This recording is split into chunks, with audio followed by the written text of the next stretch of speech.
Hello, everyone. Thank you for joining us today for our webinar on pathways for patients with mental health concerns. My name is Maral Sanassian, and I lead our Physician Group Initiatives team here at DoctorCare. We're excited to present our webinar to you today, and we've partnered with Layla in order to present this particular topic that is of big concern to our primary care community in the province. We've got Soretta Herman with us, who's the clinical lead at Layla. However, before we begin, I will quickly review the logistics of our webinar today. So all attendees are going to be in listen-only mode. We are using GoToWebinar today. If you've logged on from your computer, you're going to notice the GoToWebinar console on the top right of your webinar screen. Through the chat feature, please feel free to type in and submit any questions you may have throughout the webinar. Your questions, as well as your identity, is only going to be known to me. We will follow up with you after the webinars with your questions, and we will answer them. Also, the webinar is being recorded, and a link will be provided to all attendees today. So a little bit about our plan today. We're going to introduce our organizations and then move into the magnitude of the challenge at hand. We'll review pathways for family physicians when addressing patients' mental health concerns, access to therapy, and learn a little bit more from Layla's experience. But first, a little bit about us here at DoctorCare. DoctorCare helps primary care physicians enhance patient care, run better businesses, and improve the quality of their life.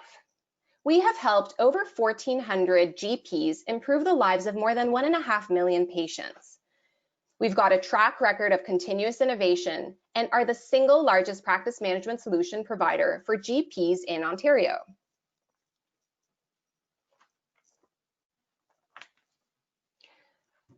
Why have we partnered with Layla for this webinar?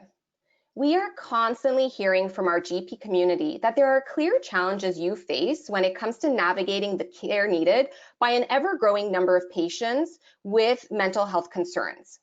Therefore, we've partnered with Layla for this webinar, and they will provide an overview of the pathways of care available to you when caring for your patient base.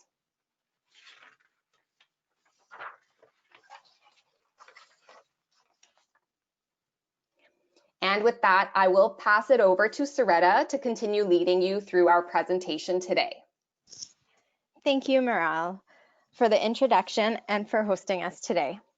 Hello, everyone. My name is Soretta Herman. I'm a registered social worker and have been working in various public and private organizations in clinical practice for about 10 years now. Most recently, I was a counselor at University of Toronto, working with graduate students in the Faculty of Medicine, and I am currently clinical lead at Layla. Mental health is a major concern in Canada. Here are some of the statistics about how many Canadians are affected by mental health issues. From my work experience, it's clear that there's a major need for more mental health support, both in terms of early intervention and also support for more major mental illness.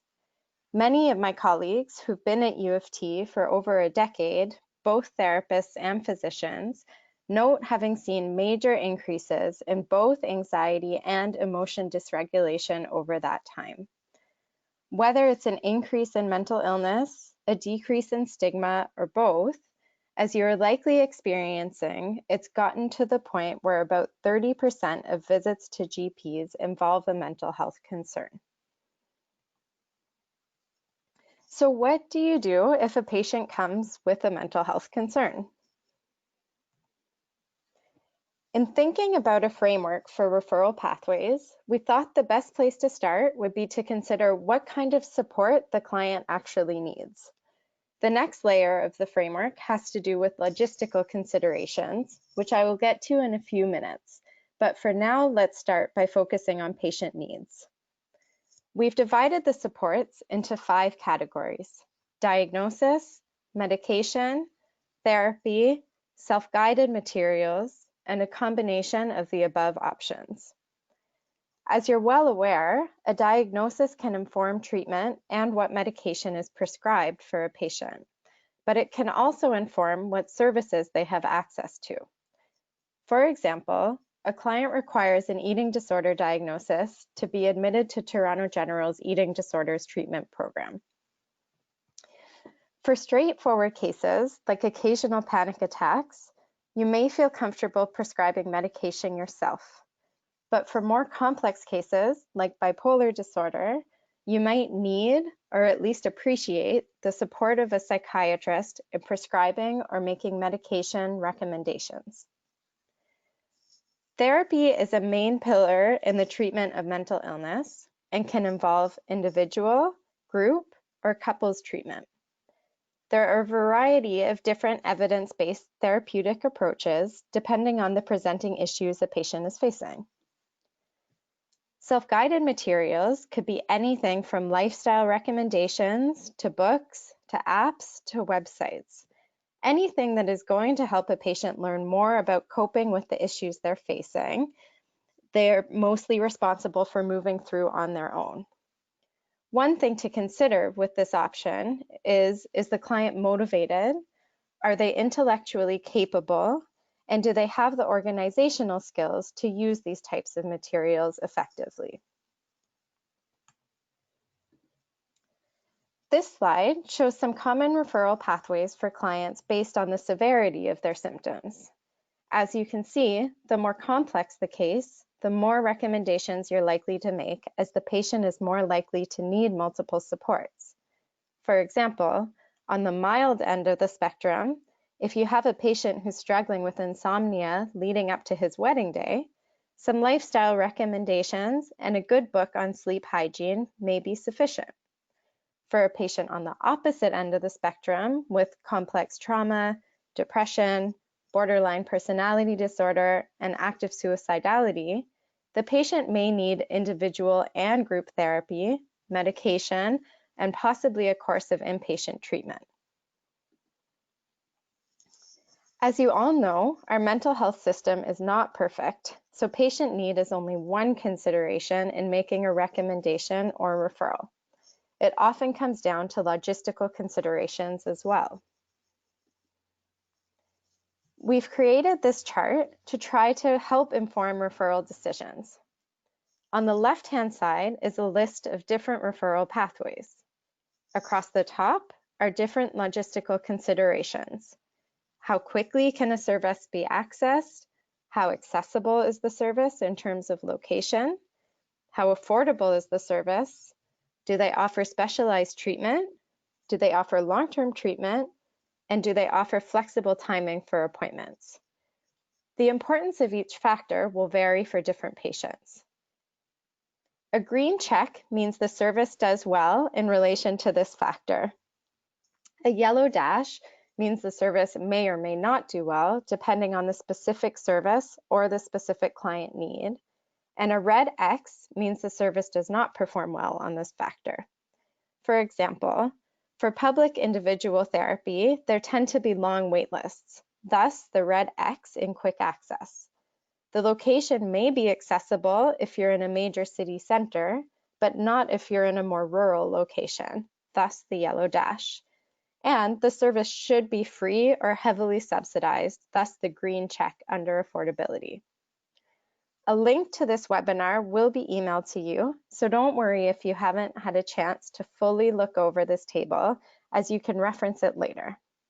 We're now going to move into some client examples to bring this framework to life and show you how you can actually use this tool. Our first patient example is Ben, who's 19 years old and works in the service industry.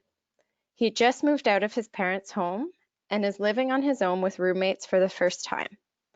He has diagnoses of generalized anxiety disorder and obsessive compulsive disorder, but has never taken medication. His symptoms have been increasing since moving away from home and are starting to impact his relationships and general quality of life. What might you recommend? The main logistical constraints for Ben are specialization. Given Ben has specific diagnoses, it would likely be useful for him to get some evidence and skills-based treatment to help him address the anxiety. Also, affordability. Ben is not making much money, and after paying for rent and other living expenses, he can't afford to pay out of pocket for therapy. He does not have any extended health coverage through work and is no longer covered under his parents' benefits because he's no longer a full-time student. Therapy in the public system would be a good option for Ben. He's not currently in crisis and can wait for service despite some escalating symptoms. Somewhere like the Mood and Anxiety Ambulatory Services Clinic at CAMH would be a good fit, given they have groups for people with specific anxiety diagnoses like generalized anxiety disorder. Given Ben's symptom presentation is fairly straightforward, you could likely assess whether a trial of medication would be indicated for him at this time and start him on a trial of medication if you and he agree that could be useful. Finally, there are lots of self-guided resources for anxiety, and these could help him start to learn some coping strategies while waiting for more intensive service. A website that provides some psychoeducation, basic coping skills, and peer support, like Big White Wall, or the publicly funded Bounce Back program, might be a good option for him. Our second example is Sarah. Sarah is a patient of yours. She's a 46-year-old lawyer with a long history of mild depression and anxiety. She has 2 kids and is currently going through a somewhat messy divorce, which she's finding very stressful. Her depressive and anxious symptoms have been at an all-time high for the past few months. She reports that she's barely sleeping and her work performance is being affected, which is making her feel even worse. She has extended benefits through work and says that she wants to talk to someone who can help her through her specific problems, not just get general advice on handling her depressive and anxious symptoms. What might you recommend? The main logistical constraints for Sarah are quick access. She needs an option with short to no wait time. Her symptoms are due to an acute stressor and have been affecting both her sleep and work performance, which are both very important to her. Also, scheduling and location. Between her busy work schedule and family life, Sarah would benefit from a service that is flexible with scheduling and can be close to her work or home. Given her needs and logistical considerations, the best referral options for Sarah would be private individual therapy, which is a good choice for various reasons. She can access the service quickly, she can find a therapist with availability that works with her schedule, and she also has benefit coverage and financial means to access therapy. If you know of a therapist who would be a good fit, you could refer her directly, or you could refer her to a service like Layla that would help find a therapist for her who would be a good fit given her presenting issues and logistical considerations. For her difficulty sleeping, you might make some basic recommendations like decreasing caffeine intake, reducing screen time before bed, and having a bedtime routine. Or you could recommend a book like No More Sleepless Nights by Doctors Howery and Lind that she could work through on her own. Our last patient example is Fiona. She's 30 years old and you believe she's been struggling with a major depressive episode. She comes to you reporting that she's now experiencing dissociation, memory loss, and seeing movement like lights and shadows in her peripheral vision. She also tells you that her mother was diagnosed with terminal cancer and she's been struggling with anticipatory grief. She does have a full-time job, but has needed to take some leave because of her mental health symptoms. What might you recommend?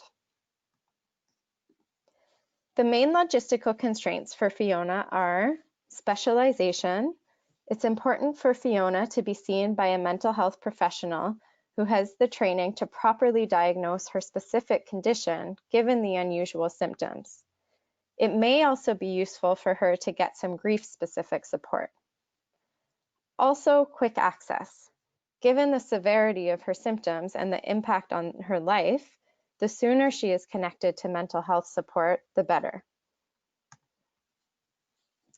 A referral to a psychiatrist for diagnostic clarification and a medication consultation would be useful for Fiona given the more complex depression presentation. Private individual therapy could also be a good option for her at this time, given the wait time for psychiatry, the severity of her depressive symptoms, and the recent news of her mother's diagnosis.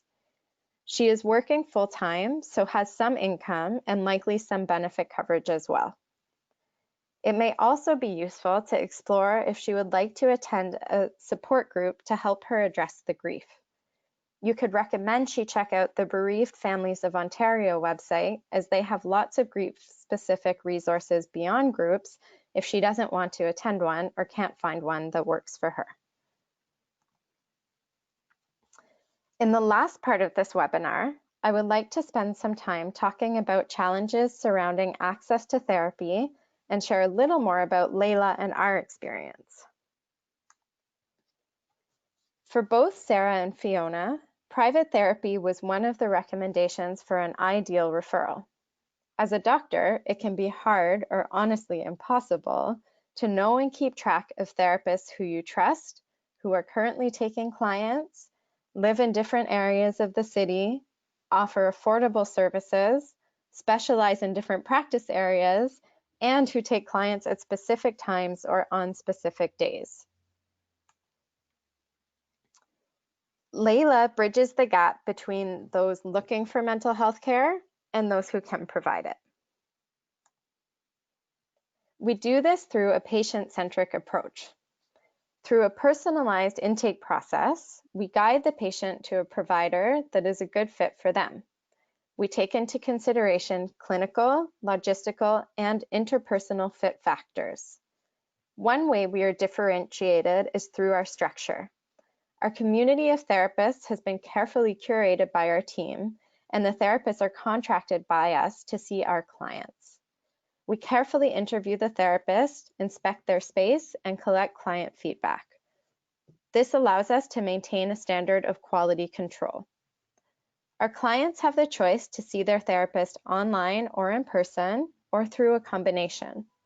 The intake process is free, and patients are charged a flat rate of $130 for a 50 to 60-minute session, regardless of the provider.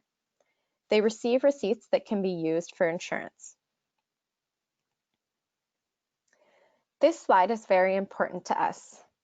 In psychotherapy, interpersonal factors are incredibly important for health outcomes. There have been over 500 peer-reviewed studies supporting this notion.